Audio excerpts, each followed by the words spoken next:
सिरमौर तहसील से सैकड़ों की संख्या में आदिवासी कलेक्ट्रेट कार्यालय पहुंचे और कलेक्ट्रेट का घेराव किया। आदिवासियों का नेतृत्व पूर्व विधायक रामगरीब बनवासी कर रहे थे। पूर्व विधायक रामगरीब आदिवासी ने बताया कि सिरमौर तहसील के सिरमौर हलका में शासकीय जमीन है, जिस पर आदिवासी झुग्गी झोपड़ी बनाकर कब्जा कर रहे हैं, लेकिन आसपास के किसानों के द्वारा उक्त मामले को न्यायालय में लगा दिया गया है, जहां से बेदखली का नोटिस जारी किया गया है। पूर्व विधायक ने कहा कि नोटिस का जवाब उनके द्वारा दे दिया गया है। शासन की मंशा अनुसार शासकीय जमीनों पर आदिवासियों को पट्टा दिया जाना है, लेकिन अब उन्हें बेदखली किया जा रहा है। जंगल विभाग कहता है कि राजस्व की जमीन है और राजस्व कहता है कि जंगल विभाग की जमीन है। इसी बीच उनका पट्टा पाने का अधिकार अटका हुआ है। आपको बता दें कि शासन की घोषणा है कि शासकीय जमीनों पर आदिवासी भूमिहीनों को पट्टा दिया जाएगा। अब यही घोषणा सरकार के गले की फांस बनता जा रहा है। जहां भी शासकीय जमीन दिखती है वहां भूमिहीन कब्जा जमाते हैं। कई बार तो ऐसे भी मामले सामने आए हैं कि कई पट्टे की जमीनों में झुग्गी झोपड़ी तान दी गई थी, जिसके बाद प्रशासन ने बेदखल किया। अब वही सरकार का आदेश सरकार के लिए ही गले की फांस बना हुआ है। अब देखने वाली बात यह है कि 28 तारीख को प्रशासन द्वारा आश्वासन दिया गया है कि उक्त जमीन का सीमांकन कर चिन्हित किया जाएगा और आगे की कार्रवाई की जाएगी। तो आगे अब क्या होगा, फिलहाल सुनते हैं आदिवासियों का नेतृत्व करने वाले रामगरीब आदिवासी ने क्या कहा है।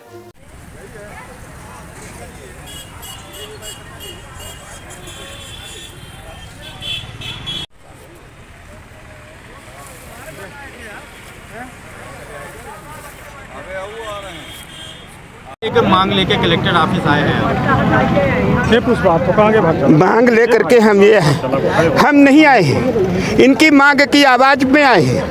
आदिवासियों भूमिहीनों की मांग की आवाज़ के साथ में हम आए हैं। हम इनको लेकर के नहीं आए, इनकी आवाज़ के साथ आए। ये मामला है सिरमौर तहसील के पटवारी हलका सिरमौर की। उस सिरमौर हलके में 261/1 मध्य प्रदेश शासन की ज़मीन है। 259/2 मध्य प्रदेश शासन की ज़मीन है। उन ज़मीनों पर ये लोग कब्जा करते थे, लेकिन मकान नहीं बनाए थे। अब इन लोगों ने जब उस ज़मीन में झोपड़ी डाल लिया तो जो पड़ोस के पट्टेदार थे उन लोगों ने अपनी ज़मीन का एक आर्या पटवारी उसको मिला करके और इनके जो है मध्य प्रदेश शासन की बस्ती ज़मीन पर इनके बस्ती में जो है अपनी ज़मीन बता दिया और तहसील सिरमौर में अर्जी दे दिया बेदखल करने के लिए। 21 तारीख को नोटिस हो गई तहसील से। उस नोटिस का जवाब हमने कल तहसील में दिया। तहसीलदार नहीं थे, नायब तहसीलदार थे। उन्होंने कमेटी बना करके जांच करने की बात कही और आज आए थे तो कलेक्टर नहीं, प्रतिनिधि के रूप में सिरमौर तहसीलदार आए थे। तो वही ज्ञापन कलेक्टर वाला इनको फिर से दिया और उन्होंने 28 तारीख को तारीख निश्चित किया है कि 261/1 और 259/2 ज़मीन को हम चिन्हित करके इसका सीमांकन करेंगे। और जंगल विभाग को हमने कहा है कि राजस्व के लोग कहते हैं ये जो मध्य प्रदेश शासन की ज़मीन है जंगल में है, जंगल विभाग कहते हैं राजस्व में है।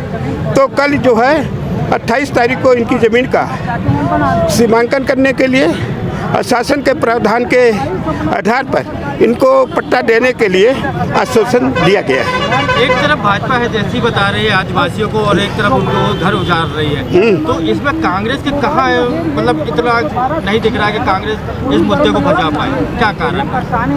कांग्रेस तो मुद्दे पर गई है। कांग्रेस के शासन में यहाँ पर जब हम 2008 में विधायक थे, हमने कांग्रेस ने तो यहाँ पर सेलिंग एक्ट लागू किया, यहाँ पर समिति की ज़मीन का लागू किया, चरनोई ज़मीन आवंटन पर लागू किया। हम जब विधायक थे हमने विधानसभा लगाया था, मध्य प्रदेश में कितने चरनोई के पट्टे मिले। तो उस समय सरताज सिंह वन मंत्री थे तो और थे, तो उन्होंने कहा कि यहाँ पर 2.5 लाख लोगों को चरनोई का पट्टा दिया गया है। हमने 2010 में कहा कि 2010 में जो ओला बाला पड़ा तो कितने लोगों को प्रधानमंत्री की सम्मान निधि मिली, तो उन्होंने कहा कि इसकी जानकारी कलेक्ट की जा रही है। इसका मतलब कि इनका जो है कंप्यूटर में फीड इनकी ज़मीन नहीं हुआ, इनके नाम नक्शा तरमीम नहीं हो पाया, इसलिए 2.5 लाख लोगों को कांग्रेस के शासन में दी गई ज़मीन का आज तक पट्टा नहीं बनाया गया।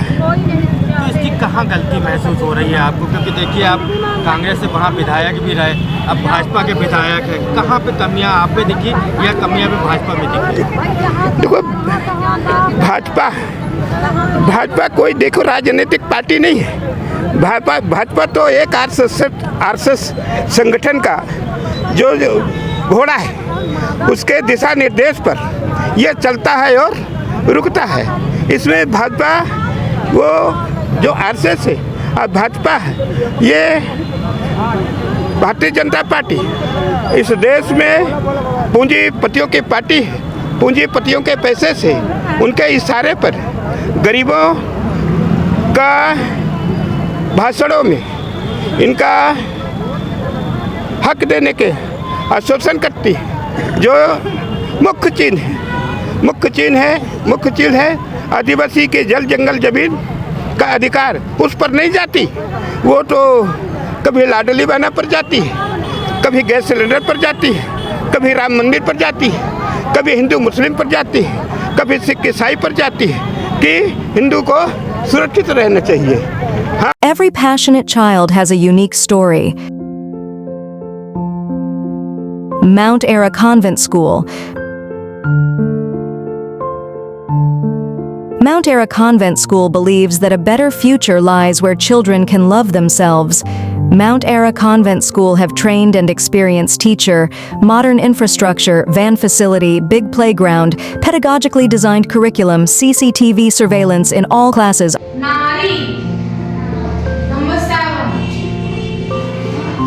Classes are available from nursery to 8th in English medium.